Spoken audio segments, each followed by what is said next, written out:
Well, greetings, my friends. This is Calarios.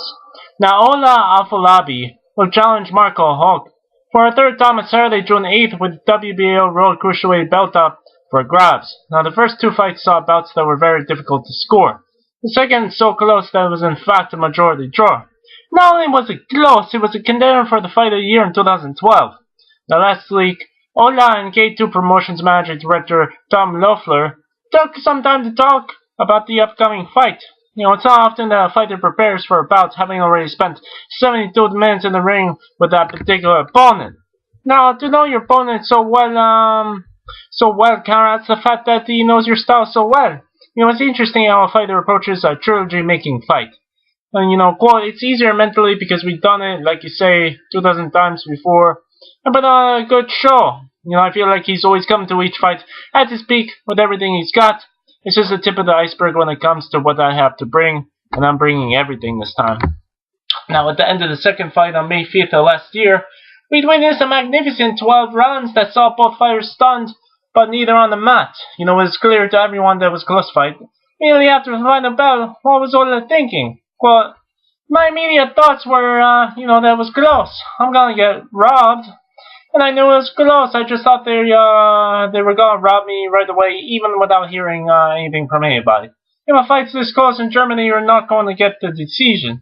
I was surprised to get the draw, but I was also shocked that they didn't rob me.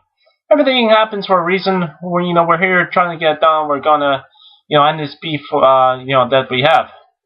So with the third fight less than a week away, it begs the question: can Ola Afolabi get a decision over Marco Huck in Germany? Quote, some actually think the pressure of the knockout is not as important as the first two fights. So I feel Huck has two gifts, hometown decisions back-to-back, and the whole world is watching.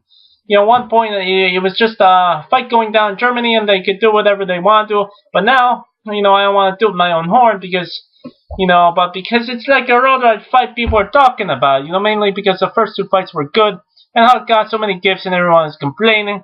I'm not even saying, quote, I could totally win on points. I'm gonna go for the knockout, but it's not going to be defining points to make the fight. I'm just gonna go to win, and if a knockout comes, it comes. I really don't think I need a knockout to win.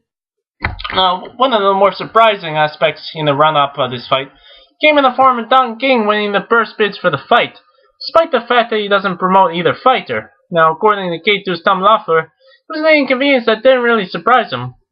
He said that, went to first bids and we thought it wasn't a real legitimate bid because Sutherland has a TV deal in Germany and we have a TV deal in Germany. I think Don got involved and then was trying to put the fight together. At the end of the day, it just became a delay with the fight. There's no real setbacks because that, just gave Ola some additional time to train, and right now, when I watch him sparring and training, he's the best by far I've ever seen him.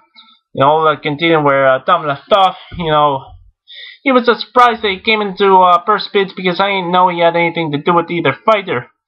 Postponement of the fight is something that Ola believes, he has taken a benefit from. Well, these didn't bad for me because I had more time to put the work on my game. I'm still learning as I go. It's a learning process every day. I'll still be learning until the night of the fight. So anytime I get that work on my game, it's a good thing.